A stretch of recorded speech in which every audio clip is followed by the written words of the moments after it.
দুপুরের মধ্যে দেশের 7 অঞ্চলের উপর দিয়ে ঝড় বয়ে যেতে পারে। মঙ্গলবার দুপুর 1টা পর্যন্ত দেশের অভ্যন্তরীণ নদীবন্দরগুলোর জন্য আবহাওয়া পূর্বাভাসে এই তথ্য জানানো হয়েছে। এদিকে উত্তর বঙ্গোপসাগর ও তৎসংলগ্ন এলাকায় একটি লঘুচাপ সৃষ্টি হয়েছে। সেই সঙ্গে বুধবার পূর্ব মধ্য বঙ্গোপসাগর ও তৎসংলগ্ন উত্তর বঙ্গোপসাগর এলাকায় আরেকটি লঘুচাপ সৃষ্টির সম্ভাবনা রয়েছে এবং এটি ঘনীভূত হতে পারে বলে জানিয়েছে আবহাওয়া অধিদপ্তর।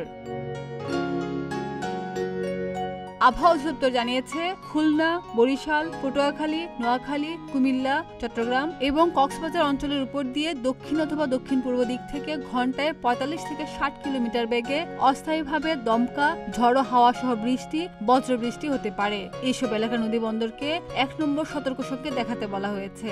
এছাড়া সংস্থাটি জানায় মঙ্গলবার সন্ধ্যা 6টার মধ্যে খুলনা, বরিশাল, চট্টগ্রাম বিভাগের কিছু কিছু জায়গায় এবং রংপুর, রাজশাহী, ময়মনসিংহ, ঢাকা ও সিলেট বিভাগের 2-1 জায়গায় অস্থায়ীভাবে দমকা হাওয়া সহ হালকা থেকে মাঝারি ধরনের বৃষ্টি অথবা বজ্রসহ বৃষ্টি হতে পারে। সেই সঙ্গে সারা দেশের কোথাও কোথাও মাঝারি ধরনের ভারী বর্ষণ হতে পারে। এছাড়া সারা দেশে দিন ও রাতের তাপমাত্রা সামান্য বাড়তে পারে। ডেস্ক রিপোর্ট, প্রতিদিনের বাংলাদেশ।